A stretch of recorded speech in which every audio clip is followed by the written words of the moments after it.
लातूर जिल्ह्यामध्ये गेल्या 2 दिवसांपासून संततधार पाऊस कोसळतो आहे आणि या पावसामुळे लातूर जिल्ह्यातल्या ग्रामीण भागातील अनेक रस्ते जे आहेत ते पाण्याखाली आलेले आहे। विशेषतः जर आपण लक्षात घेतलं तर लातूरवरून उदगीरकडे जाणारा जो महामार्ग आहे त्या महामार्गावर नळेगाव जवळ जो पर्यायी पूल उभारण्यात आलेला होता तो या पुरामध्ये जो घरणी नदीला पूर आलेला आहे त्या पुराच्या पाण्याखाली गेलेला आहे आणि त्यामुळे पूर्णपणे वाहतूक ठप्प करण्यात आलेली आहे। आपण पाहू शकतो अशा पद्धतीने नळेगाव जवळ रस्त्यावर माती आणि जे दगड टाकून हा रस्ता जो आहे तो वाहतुकीला बंद करण्यात आलेला आहे।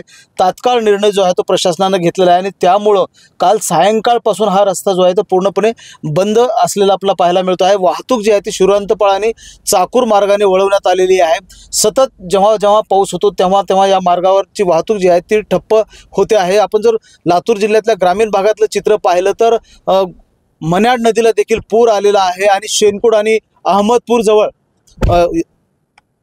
जवळ देखील पुराची परिस्थिती निर्माण झाल्यामुळे वाहतूक त्या भागामधली जी खंडाळीकडे जाणारी वाहतूक आहे ती ठप्प झालेली आहे। वाहतूक थांबवण्यात आलेली आहे आणि हाडोळतीवरून अहमदपूरकडे जाणारा जो रस्ता आहे त्या रस्त्यावरील ओढ्याला देखील पूर आल्यामुळे तिकडची देखील वाहतूक ठप्प झालेली आहे। आणि जळकोट तालुक्यामध्ये जर आपण पाहिलं तर ढोर सांगवी या गावामध्ये पुराच्या पाण्यामध्ये बैल धुवायसाठी उतरलेला तरुण शेतकरी जो आहे तो वाहून गेलेला आहे। एकूणच पिकांचं मोठ्या प्रमाणामध्ये लातूरच्या ग्रामीण भागामध्ये नुकसान झालेलं आहे या पावसामुळे आणि शेतांमध्ये आता पाणीच पाणी दिसायला लागलेलं आहे। त्यामुळे पिकं पूर्णपणे पाण्यात उभी असल्याचं चित्र अनेक भागामध्ये आपल्याला पाहायला मिळत आहे।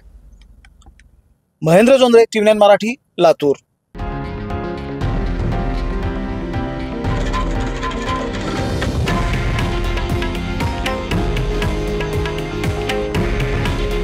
हे आहे देशातील नंबर 1 न्यूज नेटवर्क आणि आपण पाहत आहात TV9 मराठी।